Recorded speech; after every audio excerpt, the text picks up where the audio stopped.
Sleeping Dogs developer United Front Games has announced it's working on a new game set in the Sleeping Dogs universe called Sleeping Dogs Triad Wars. According to UFG, it's something we've wanted to do for ages and we're very happy to be working with Square Enix again. But that's all we can give you for the time being. We'll have more information about what the game's going to be in 2014. Unfortunately, to our jaded ears, this sounds dangerously like a mobile title. Are you shitting me? Don't panic, we're still holding out hope for a full sequel to one of our favourite open world games in recent memory, as long as it avoids these 7 things. I had hoped that you might have escaped Hong Kong.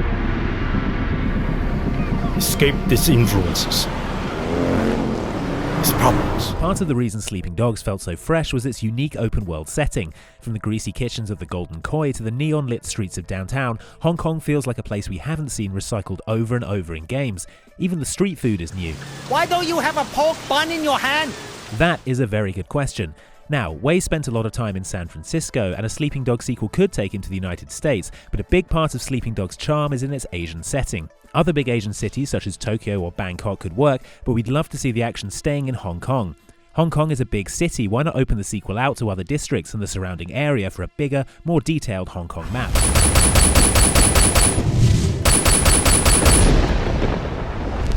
One thing we want even more of in a Sleeping Dogs sequel is Hong Kong action movie cliches. Can't get enough of them. If they make a Sleeping Dogs sequel that doesn't allow you to fire 2 guns simultaneously while diving through windows in slow motion, then they've missed a trick.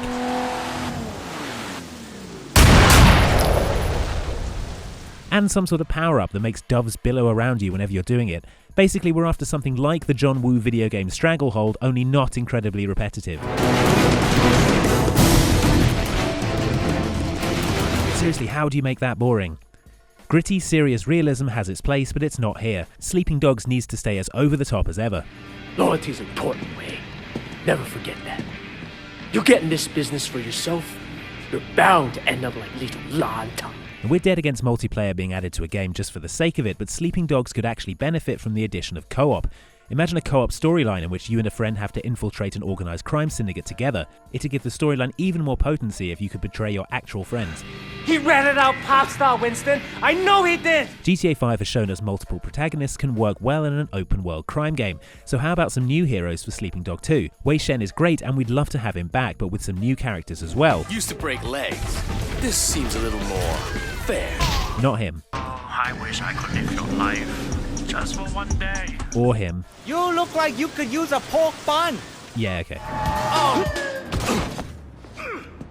The excellent Wei Shen! My fans will be very happy. Hong Kong is a big city and we want more to do when we're not fighting triads or driving cars into the harbour.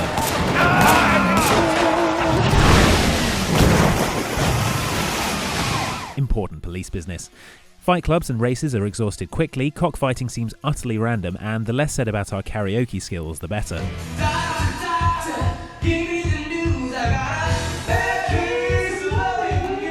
So give us more to do. Tai Chi, Mahjong, stunt work for Hong Kong action films, stunt jumps, pool, minigames, whatever.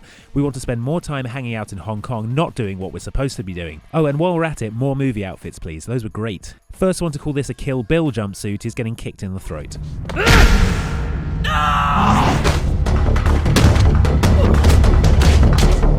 The combat system in Sleeping Dogs was badass, do not mess with it. If anything, just add more contextual takedowns. The hand-to-hand combat in Sleeping Dogs elevated it above other open-world games, a feeling which started to get lost the more guns came into play. Although we do want slow-mo 2-gun firing sequences, as mentioned before, guns should be a last resort and kept for special occasions. I think everyone wants more kung fu. Except maybe him. This is Hong Kong. Magic crawls through this town like maggots on month-old roadkill. Although there was a serious story at the heart of Sleeping Dogs, it had a sense of humour that gave it personality, particularly in the DLC, which, if you remember, was all totally bonkers. Sleeping Dogs, the Zodiac Tournament pack. We want more of this in the sequel, not less, so don't give us a hard-hitting, serious Sleeping Dogs 2. There are more than enough gritty, realistic, hard-edged crime games around already. Not so many with hopping Chinese vampires, though. They say that they're the walk the streets. Finally, let's not have our vehicle choice limited to just land and sea vehicles this time. If we get a bigger Hong Kong map, as we're hoping, then the best way to get around will be by plane and helicopter. A next-gen Sleeping Dogs Hong Kong will look spectacular from high above in a plane. And as we all know, throwing yourself out of a plane with a parachute is the best thing to do in open-world games. Well, apart from buying pork buns. I'm starving. Thanks, Wei. Enjoy. For the time being, though, those were the 7 things we don't want in Sleeping Dogs 2. What do you want from the sequel? Let us know in the comments and subscribe for more from Outside Xbox.